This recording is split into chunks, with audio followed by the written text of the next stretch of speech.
आपण आता कविता बघितल्या विविध प्रकारच्या. तर कवितेच्या ज्या भावना असतात त्या कशा असतात तर विद्यार्थी मित्रांनो मी तुम्हाला शेअर करतो. बघा, आपण जी कविता ऐकतो, वाचतो, लिहितो त्या कवितेत असे अवघड काही शब्द असतात मराठी, ते आपल्याला समजतात का नाही. मग आपण ते कसं काय समजून घ्यायचे ते मी तुम्हाला नेहमी सांगत असतो. एक कवी असतो, कवी. प्रत्येक कवितेच्या खाली त्या कवीचं नाव असतं. हा, आधी जन्मतारखा पण असायच्या, कवी कधी जन्माला आले काय, आता नाही येत. आता बहुतेक पुस्तकात मी बघतो तर नाही येत. तर मी तुम्हाला सांगतो कवी कसा जन्माला येतो. एक लेखक असाच बनत नाही, एक कवी असाच बनत नाही, असाच घडत नाही. जसा एक विद्यार्थी शिक्षकाशिवाय असाच घडतो का, नाही. तसं एक कवी सुद्धा पुस्तकांशिवाय घडत नाही, एक लेखक सुद्धा वाचनाशिवाय घडत नाही.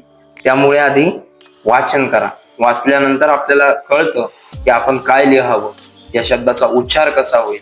आणि आपल्या मराठीमध्ये असे बहुतेक सारे शब्द आहेत त्याचे डबल मिनिंग होतात.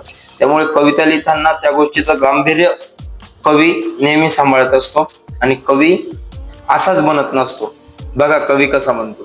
शाहीचे पेनातून केवळ झरणे नाही, खरडत बसणे म्हणजे कविता करणे नाही. शब्दांना, शब्द असतात ना आपले, शब्दांना रक्ताचे अमृत पाजत बसतो. माझे मरण अटळ, कविता मरणे नाही. म्हणजे कवींनी त्या कवितेमध्ये एक सुंदर वाक्य लिहून ठेवलेलं आहे, माझे मरण अटळ आहे. आपण कधी ना कधी मरणार आहोत, पण आपली कविता मरेल का, नाही. आपले विचार मरतील का, नाही.